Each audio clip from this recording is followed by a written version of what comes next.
Kisah-kisah Asmaul Husna Al-Mu'izz Maha Memuliakan. Kisah pemuda beribu bapakan babi.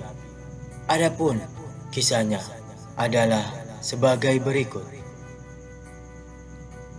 Nabi Musa adalah satu-satunya nabi yang dapat berbicara langsung dengan Allah Subhanahu wa Ta'ala. Setiap kali dia hendak bermunajat, Nabi Musa akan naik ke bukit Tursina. Di atas bukit itulah dia akan berbicara dengan Allah. Nabi Musa sering bertanya, dan Allah akan menjawab pada waktu itu juga. Inilah kelebihannya yang tidak ada pada nabi-nabi lain.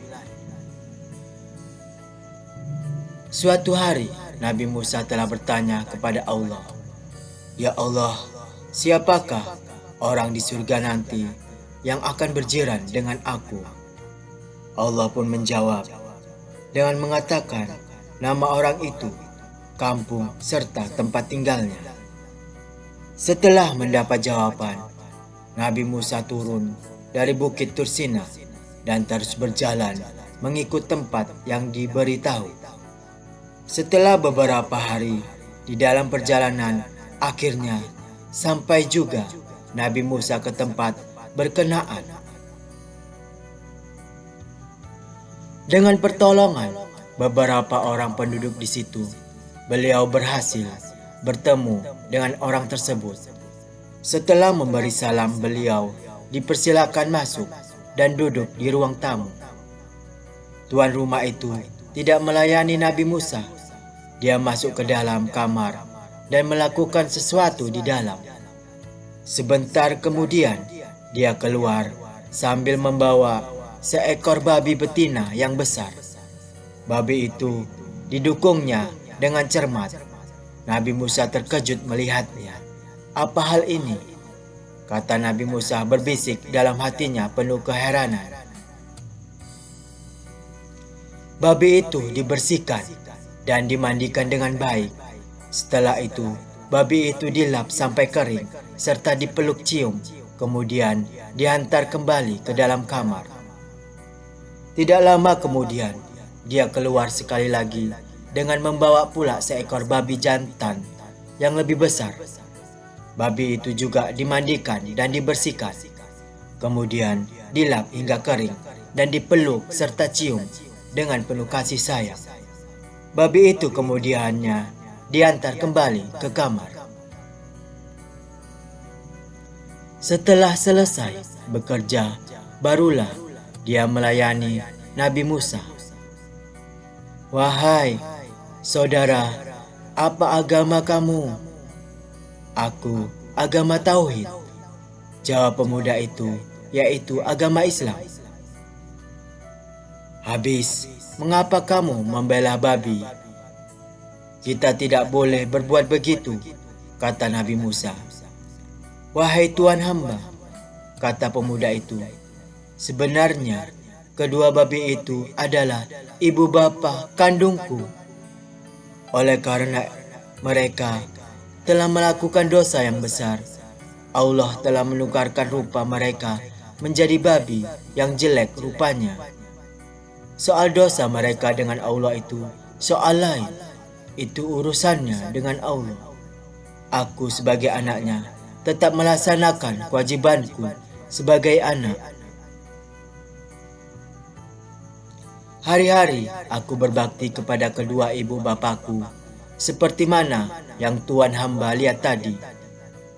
Walaupun rupa mereka sudah menjadi babi, aku tetap melaksanakan tugasku," sambungnya.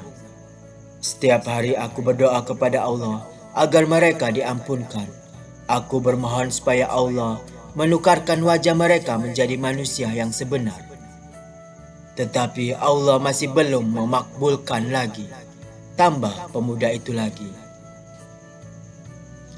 Maka ketika itu juga Allah menurunkan wahyu kepada Nabi Musa alaihissalam. "Wahai Musa, inilah orang yang akan berjiran dengan kamu di surga nanti. Hasil baktinya yang sangat tinggi kepada kedua ibu bapanya. Ibu bapanya yang sudah buruk dengan rupa babi pun dia berbakti juga. Oleh itu kami naikkan makamnya sebagai anak soleh di sisi kami. Allah juga berfirman lagi yang bermaksud, oleh karena dia telah berada di makam anak yang soleh di sisi kami, maka kami angkat doanya. Tempat kedua ibu bapaknya yang kami sediakan di dalam neraka telah kami pindahkan ke dalam surga. Itulah berkat anak yang soleh, doa anak yang soleh dapat menebus dosa ibu bapa yang akan masuk ke dalam neraka, pindah ke surga. Ini juga hendaklah dengan syarat dia berbakti kepada ibu bapanya.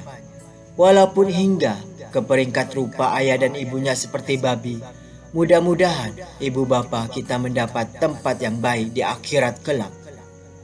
Walau bagaimana buruk sekalipun perangai kedua ibu bapa kita, itu bukan urusan kita. Urusan kita ialah menjaga mereka dengan penuh kasih sayang, sebagaimana mereka menjaga kita sewaktu kecil hingga dewasa. Walau banyak mana sekalipun dosa yang mereka lakukan, itu juga bukan urusan kita. Urusan kita ialah meminta ampun kepada Allah Subhanahu wa Ta'ala, supaya kedua ibu bapa kita diampuni Allah Subhanahu wa Ta'ala. Doa anak yang soleh akan membantu kedua ibu bapanya mendapat tempat yang baik di akhirat. Inilah yang dinanti-nantikan oleh para ibu bapa di alam kubur. Arti sayang seorang anak kepada ibu dan bapanya bukan melalui hantaran uang rupiah, tetapi sayang seorang anak pada kedua bapanya ialah dengan doanya, supaya kedua ibu bapanya mendapat tempat yang terbaik di sisi Allah.